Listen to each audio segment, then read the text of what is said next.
$16.6 billion. That is what the FBI reported Americans suffered in financial loss in 2024 due to internet crimes. Today, I challenge you to take inventory of your cybersecurity practices and employ new ones to keep yourself better protected online. Each and every single one of us in this class has some degree of an online footprint. How else would we be in here taking an online class? As somebody who has studied cybersecurity for the past few years and works directly with information technology and security systems, I can tell you that the first step in protecting yourself online is being aware.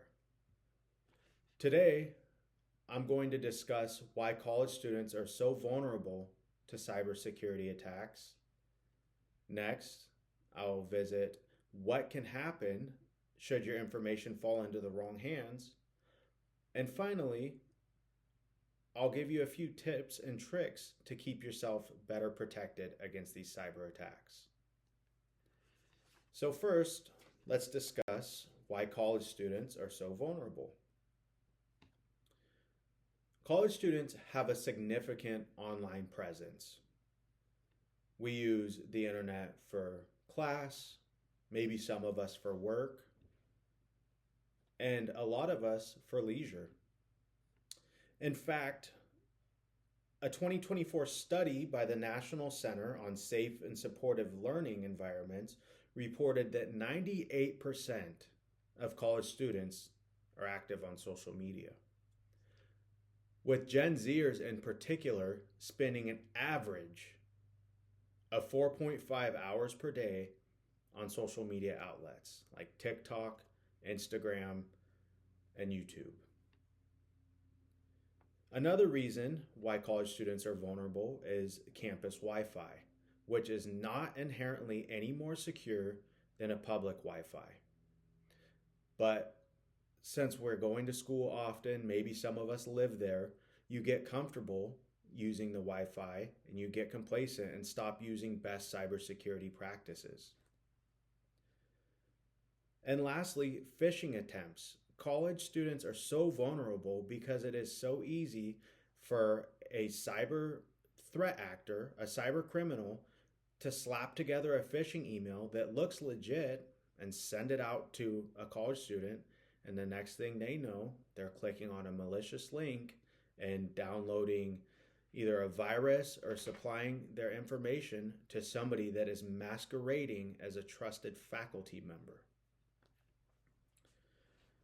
So now that we've visited why college students are vulnerable, let's discuss what can happen should your information fall into the wrong hands. The first thing is that your private photos or messages can be stolen and used against you as ransom. Imagine having your private photos stolen and a cyber criminal tells you, I won't distribute them if you pay me. You go ahead and pay them, but they still threaten to distribute your photos. This is a very real thing, and it's a vicious cycle. The next thing that can happen is your banking information can be stolen, your credit cards or bank account information. And hackers can sit on it for months without you even realizing that they've gained access. And the next thing you know, you're going to get a coffee or put gas in your car and your card's declined. Your bank account is tapped. Again, this is a very real situation. And perhaps the worst of all is having your whole identity stolen. If a hacker gets access to your social security number, date of birth, and other personal information, they can open accounts and take out loans in your name that they have no intention of ever paying back.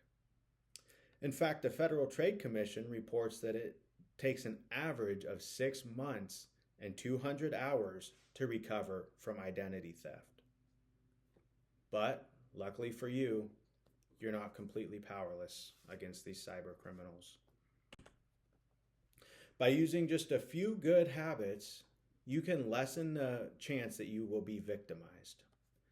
The first thing you can do is use multi-factor authentication. Multi-factor authentication is a security measure in which you use multiple factors to identify yourself before gaining access to an account. And it is usually something the user has in their possession, like a computer, phone, or tablet. Knowledge, such as knowing the password. And being, something that you are, a facial scan or fingerprint.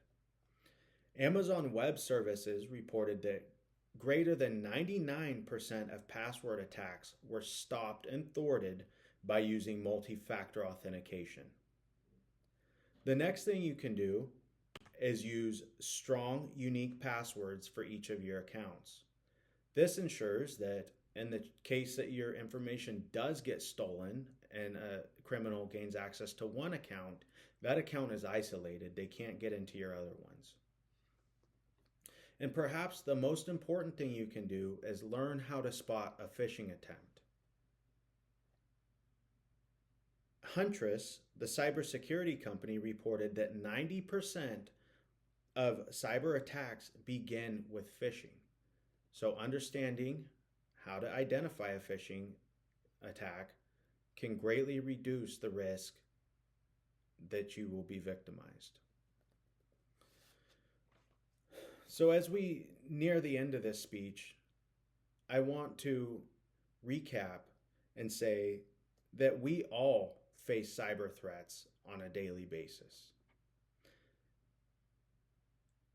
And knowing how to protect your information or taking steps to protect yourself can greatly reduce the chance that you will be victimized by these cyber threat actors.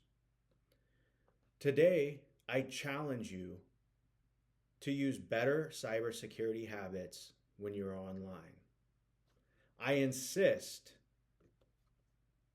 that by taking these preventative measures to protect yourself, you are leaving the door closed to these cyber actors that want to come in and steal your information.